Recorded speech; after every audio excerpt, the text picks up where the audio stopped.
Hello, everyone. My name is Ted Brooks Jr. I go by TJ, and the artifact that I chose to do my oral interpretation project on is the final scene known as the courtroom scene from one of my favorite films and scripts, The Boondock Saints, written by Troy Duffy. I picked this artifact to do my oral interpretation performance on because I feel that it's a great example of a social drama. It fits the parameters and definitions of a social drama. It's about a father and his two adult sons who are fed up with our criminal justice system here in America, and they decide that it's corrupt and flawed and no longer provides true justice, so they decide to take matters into their own hands. They feel that criminals are often let off on technicalities written into our legal system.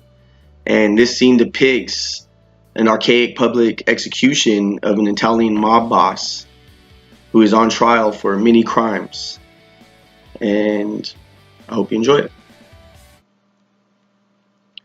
They suit up. Connor and Murphy with their usual masks and gloves. Dad is already in his usual dark hat and glasses. The boys start for the courtroom door, but Dad gently holds them back. He talks for a moment and then slowly removes his hat and glasses. His sons look at one another and then they slowly remove their masks. The three of them look into each other's eyes for a moment. The judge says, "Due to the lack of hard evidence," the three burst in, guns drawn, and are walking down the aisle. Father says, "All media to the back. Drop the cameras. Drop them." Terrified, they all obey. Connor and Murphy pull Yakavetta from the witness booth by his hair and place him on his knees before the judge's bench. They face him down toward the occupants of the courtroom. Father walks up and motions over to the judge, who is now banging his gavel, shouting in protest to come off the stand.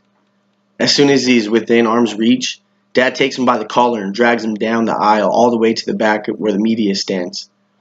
He turns and walks down the aisle. Father says loudly, "You people have been chosen to reveal our existence to the world.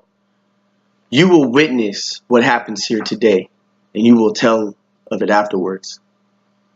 All eyes to the front. Yakavetta looking at his comrades. "Effing do something!" The father keeps them covered. He passes the front. He looks and sees a virginal-looking woman with her head down, crying into her hands. She's on the left side of the courtroom. He gently tilts her chin up, her eyes fixated on the blue butterfly in the back of his hand. Father whispers, "You must watch, dear. It will all be over soon."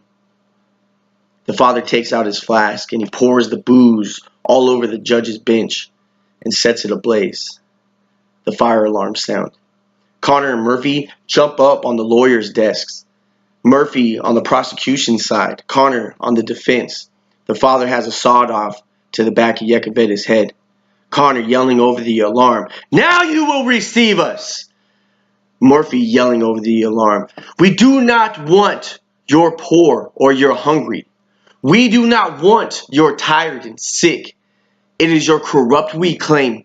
It is your evil that will be sought by us. With each breath, we will hunt them down. Every day we will spill their blood till it rains down from the skies. Do not rape. Do not kill. Do not steal. These are principles for which every man of every faith can embrace. These are not polite suggestions. These are codes of behavior, and those who choose to ignore them will pay the dearest cost. There are varying degrees of evil.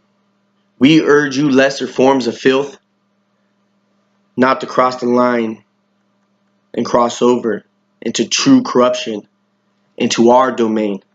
For if you do, one day you will look behind you and you will see we three. And on that day, you will reap it. And we will send you to whatever God you wish." Connor and Murphy jump off the table. They approach Yakavetta and stand on either side of their father. All three men hold their guns to his head. All three men recite the prayer. As they speak, the right side of the courtroom screams in protest. The left watches, wide-eyed in terror, although some men encourage them to do it. The McManus brothers read the prayer, and shepherds we shall be. For thee, my Lord, for thee, power hath descended forth from thy hand, so that our feet may swiftly carry out thy commands. And we shall flow a river forth unto thee, and teeming with souls shall it ever be. They do not falter as the flames rage behind them. Yakaveda, accepting his fate, closes his eyes. Peacefully, he does the sign of the cross.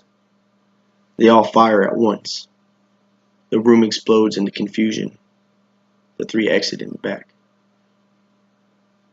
Thank you.